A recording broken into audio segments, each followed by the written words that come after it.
Hello, everybody. Welcome back to Mindful Minute, a thought provoking podcast for Indian small and medium businesses. As always, I'm your host, Tanay Sarpotdar, and I'm here to challenge the idea of marketing, which is not a mere expense, it's an investment. And we're also going to explore fresh perspectives from business leaders, marketers in the episodes to follow. So join me, rather join us for insightful discussions that will shift your view and spark creative marketing strategies. And all of this within a convenient 45 to 60 minute window, probably even less. So get ready to add marketing, or rather mindful marketing, to your list of new skills. Yes, we are talking about mindful marketing change. This is a 3-step or a 3-stage blueprint that we are discussing, that is made specifically for Indian small and medium businesses. We started along the ride by stating that change requires awakening the need. And also, when we say need, it has to be on the lines of urgency, on the lines of alliance, and a vision that is meant for change. Every successful change begins with the awakening, which is why we've started with that. Then we moved on to the next state, which was once you have the first 3 parameters corrected, then you move from vision to motion. You want to ensure that this change is communicated, this change is empowered, and we celebrate the wins early, because a vision on paper means nothing if it doesn't move people, right? And last but not the least, we're talking about rooting change and scaling up stronger, which means we're talking about consolidation, a big concept probably institutionalization, and doing a holistic review. Because change is not a campaign, it's a culture. And we want to discuss, or we want to make sure that SMBs kind of consolidate improvements, prevent their old habits from resurfacing. Not just old habits as in the entire culture, but it could be with regards to a specific campaign, a specific ask, and they embed this change into their DNA. That's on the last episode that we're trying to discuss on this change management or change vision as such. Like I said, change is not a campaign, it's a culture, right? So let's take a step back and revisit all the discussions that we've been having. Can you put it down into a blueprint that can leave everybody with a clear and actionable, insights, or make it like a blueprint? Can you do that? If you do that, then it'll be easier to make sure that this change can be imbibed. On that note, the hardest part, what I think about change, isn't starting. It's staying the course. You can take n number of examples, be it fitness, be it your resolutions, anything, on your personal end, on your professional end. Starting a change is not very difficult, but it's staying the course that is difficult. And I've seen Indian SMBs, spark urgency, build coalitions, craft visions, and even start living that vision. They do all of this, but how do they, or rather, do they do it consistently? Because that's the real challenge. How do you make sure that all of this progress doesn't fade back? So that's what we are discussing. We want to make sure change ends up becoming, something that is like a habit. It doesn't end up with a campaign launch or a new hire. And it definitely shouldn't end when a new behavior enters. It should become like a habit. By default, it should be embedded. So that's what we are discussing. We'll also try to connect all the 8 things that we've been discussing along this change journey. On that note, let's start. Let's start with the first one that I said today, which was consolidating. And consolidating meaning consolidating the improvements, because after early wins, complacency often creeps in. Teams definitely do celebrate, but then they slip back. And consolidation is about making or taking those small wins, building on them, because layering progress on and on, helps you gain the change in depth. Remember, there is definitely a trap which you need to be aware of, because many times we treat wins as finish lines. They're not finish lines necessarily, they should be treated as milestones. A spike in leads or the first digital campaign success shouldn't become an excuse to stop evolving, right? Because consolidation, when an organization reverts, is like a crash diet without a lifestyle change. A crash diet will help you get it for a short term, but when it backfires, it becomes even worse. So it has to be a lifestyle change that needs to be imbibed. Imagine a company, instead of scaling the strategy, leadership, uh, not leadership, instead of scaling the strategy after the first successful inbound campaign or an SEO campaign or anything new that you might want to have invested into, probably a social campaign, or even be the new things, which is AEO, GEO, the leadership got distracted by a trade show or started shifting resources. What will happen? The momentum will be lost, and inbound will never grow into a sustainable channel. So let's try and expand the scope of consolidation. Let's set second stage goals as well and keep the pressure on. We need to use data to remind our teams that momentum is fragile. We need to look at trend lines. We need to look at data, but that data has to be critical and it has to be driven bottom up. It cannot be top down always.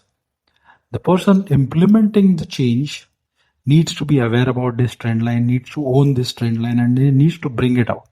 The person sitting on top needs to evaluate this and help the person implementing grow. It should not be an evaluation parameter to define whether the person has or does not have an ability. It is something that helps you grow as a team. Everybody wants to succeed, right? Nobody wants to lose. So let's make sure that when you're consolidating or when you're setting up second stage or third stage goals, they should define the next horizon. They should not define whether this person is right or wrong. So here's a reflection moment. So when your team hits a win, do you celebrate and move forward, or do you celebrate and move on? It's a very small change in the words, but it makes the difference. Do you move forward or do you move on? Tell me about it in the comments or reach out anywhere you love. The next one is institutionalizing this approach, because change that lives only in PowerPoint decks or campaigns disappear when people change. You don't want a person-dependent environment, you want a process-driven environment, but there will be places where you need a person, but insist on a process-driven environment. And for SMBs, where turnover and multitasking are common, if you don't institutionalize and ensure knowledge and behavior, you will not survive the transition. So how does it look like in practice? There are three things that definitely have to be imbibed. One is making a policy. Everything that you want to recommend as a change, how does it look as a policy? How can it become a process? Can lead scoring, campaign retrospectives become a standard practice? Think about that. And last but not least, culture. Teams talk about culture in the language of the new vision. They don't talk about it like an old habit. It has to be imbibed in the culture. If you imbibe a customer impact as a metric in every marketing and sales KPI, over time, this customer impact will go on from becoming a buzzword to a cultural anchor. It will show up in pitches, it will show up in hiring interviews, and even team celebrations. That is what you want. That's what you want as an institutionalized change. So how do you hardwire it? How do you hardwire it to everybody? Try hardwiring it into your KPIs. Look if this change can be hardwired into my OKR, into the measurable goals. Can it be documented as a form of a playbook? Let it live with everybody, not just in one person's head. And try to onboard it through a culture, because baking the vision into how new employees are introduced, that makes the difference. You don't want it every time to be referred. It has to be imbibed in the culture. So if your head of marketing resigns tomorrow, would the vision and new approach continue or collapse? What do you think? If that's the case, it's not imbibed. It's not institutionalized. So that's about this entire stuff. Let's bring this trilogy, the one that we discussed today and all the others, into a full circle. We need to recognize the need for change. We need to form alliances across leadership and influencers. If you want to guide or build a coalition, that's the only way to affect a change. And define a clear and compelling future, because the vision, defining why, is more important than how and what. And try to communicate it, repeat, reinforce, personalize it, empower by removing barriers, decentralize it, celebrate it, celebrate early success, but definitely have second milestone, third level milestones, and build momentum along with it, and expand the scope every time. Last but not the least, anchor every new approach in the culture and systems. For an SMB, what I think all of this can be built into a roadmap, as in how do I use it? How do I say it?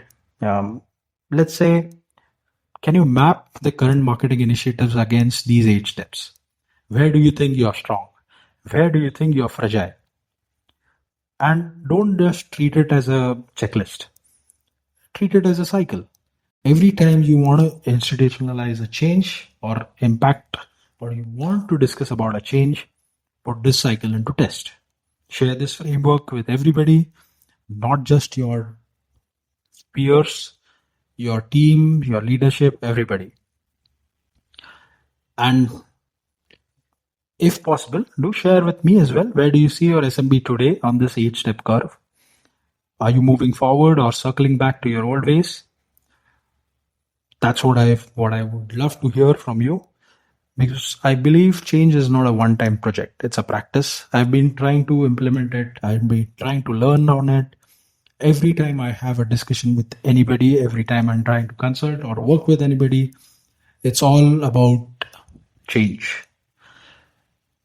We began this series with urgency, the spark that moves us or forces us to move.